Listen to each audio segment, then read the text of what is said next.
भारत से अलग हुए 15 देश। अखंड भारत के बारे में आपने कभी न कभी तो जरूर सुना होगा, और यदि आप भारत निवासी हैं तो आपके मन में भी कभी न कभी ख्याल आया होगा कि भारत फिर से अखंड बने। तो दोस्तों, भारत इतिहास में एक इतना बड़ा देश था कि समय अनुसार इससे 15 देश अलग हो गए। फिर भी आज भारत विश्व में क्षेत्र के अनुसार 7वें नंबर पर आता है। तो चलिए बताते हैं आज की वीडियो में कि भारत से कौन से 15 देश अलग हुए। नंबर 1, अफगानिस्तान। आपने पिछले कुछ सालों में अफगानिस्तान का नाम तालिबान से जुड़ा हुआ जरूर सुना होगा, क्योंकि वहाँ आज के समय में तालिबान राज करता है। लेकिन अफगानिस्तान भी कभी इंडिया का अंग हुआ करता था और यहाँ हिंदू राजा का राज हुआ करता था। इतिहासकारों की माने तो इसे हिंदू राजा ने संधि के बाद सिकंदर को सौंप दिया, जिसके बाद से यहाँ इस्लामीकरण हो गया। भारत तथा अफगानिस्तान का संबंध काफी मित्रता तथा भाईचारा पूर्वक है। भारत ने अफगानिस्तान के साथ कई प्रकार के विकासीय समझौते किए तथा भारत और अफगानिस्तान दोनों एक दूसरे का हमेशा अंतर्राष्ट्रीय मंच पर समर्थन करते हैं। नंबर 2, भूटान। भारत का पड़ोसी एक बिल्कुल छोटा सा देश भूटान कभी भारत का अंग हुआ करता था। भूटान अंग्रेजी शासनकाल तक भारतवर्ष में शामिल था, लेकिन आजादी के बाद इसने स्वयं को स्वतंत्र देश घोषित कर दिया। 1947 में भारत आजाद हुआ और 1949 में भारत भूटान समझौते के तहत भारत ने भूटान की वो सारी जमीन उसे लौटा दी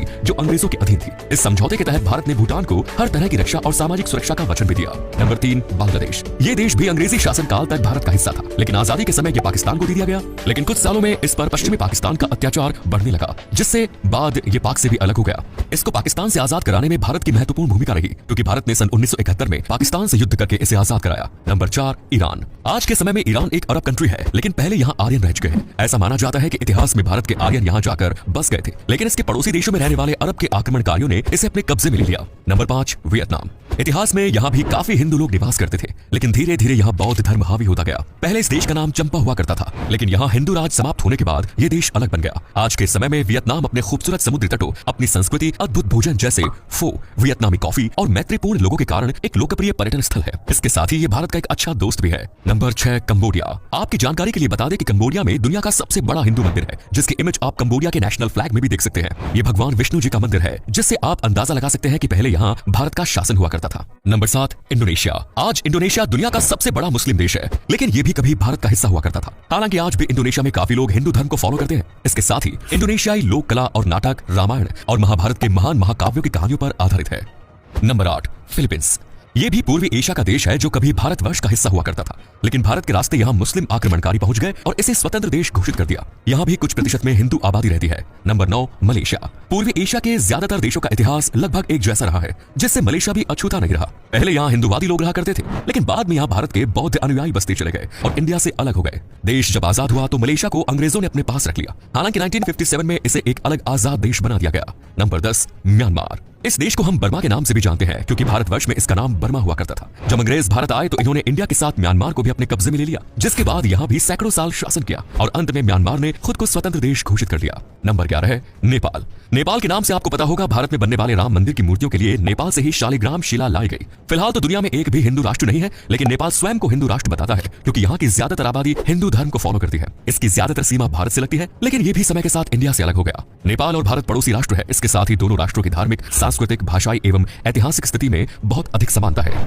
नंबर 12, पाकिस्तान। इसके बारे में हम सभी जानते हैं, क्योंकि इसे हमारे देश के इतिहास में भी पढ़ाया जाता है। जब भारत को आजाद किया गया तब मुस्लिम लीग ने अपना अलग देश पाकिस्तान बनाने का फैसला किया, जिसके फलस्वरूप पाक का निर्माण हुआ। पाकिस्तान भारत का आज कट्टर दुश्मन है। शुरू से ही पाकिस्तान कश्मीर लेने के लिए भारत से लड़ता आया है, मगर पाकिस्तान के हाथ कुछ नहीं लगा सिवाय भुखमरी और गरीबी के। पाकिस्तान सन 1947 में भारत से अलग होने के बाद भारत से कई युद्ध कर चुका है, जबकि पाकिस्तान को हर बार सीधे हाथ मुक्की खानी पड़ी। नंबर 13 है श्रीलंका। इस देश का जिक्र रामायण में भी देखने को मिलता है, क्योंकि रावण श्रीलंका का ही निवासी था। भारत से श्रीलंका महज 37 किलोमीटर दूर है। ये भी भूटान की तरह अंग्रेजों के शासन तक भारतवर्ष का हिस्सा हुआ करता था, लेकिन अंग्रेजों ने इसे अलग देश बना दिया। सन 1948 में अंग्रेजों से इसे आजादी मिल गई और इसने 1972 में अपने देश का नाम लंका रखा और वर्ष 1978 में इसके आगे सम्मान सूचक शब्द श्री जोड़कर श्रीलंका कर दिया गया। श्रीलंका भी पिछले कुछ साल से भुखमरी और गरीबी का शिकार है। Number 14, Thailand. भारतीय इतिहास के मुताबिक इसका प्राचीन नाम शामदेव था। यहाँ कभी हिंदू राजस्व हुआ करता था, लेकिन यहाँ भी बौद्ध धर्म के प्रचार के कारण हिंदुओं की संख्या कम हो गई और ये इंडिया से अलग हो गया। भारत थाईलैंड के साथ एक लंबी समुद्री सीमा साझा करता है, क्योंकि भारत के अंडमान और निकोबार द्वीप समूह अंडमान सागर के साथ थाईलैंड के साथ एक समुद्री सीमा साझा करते हैं। नंबर 15, तिब्बत। वर्तमान में तिब्बत पर चीन का कब्जा है। चीन ने अंग्रेजों के शासनकाल के बाद तिब्बत पर अपनी सेना भेजकर इस पर जबरदस्ती कब्जा कर लिया। इसके बाद से दुनिया इसे चीन का हिस्सा मानने लगी, लेकिन सच्चाई यही है कि तिब्बत पर भी कभी भारतीय शासन था। इसके साथ ही आज की वीडियो यही समाप्त होती है। वीडियो को लाइक करना ना भूलें, शेयर करना ना भूलें और बताइए कि भारत का कौन सा पड़ोसी देश आपको सबसे अच्छा लगता है। आपके कमेंट्स का हम इंतजार रहेगा। धन्यवाद।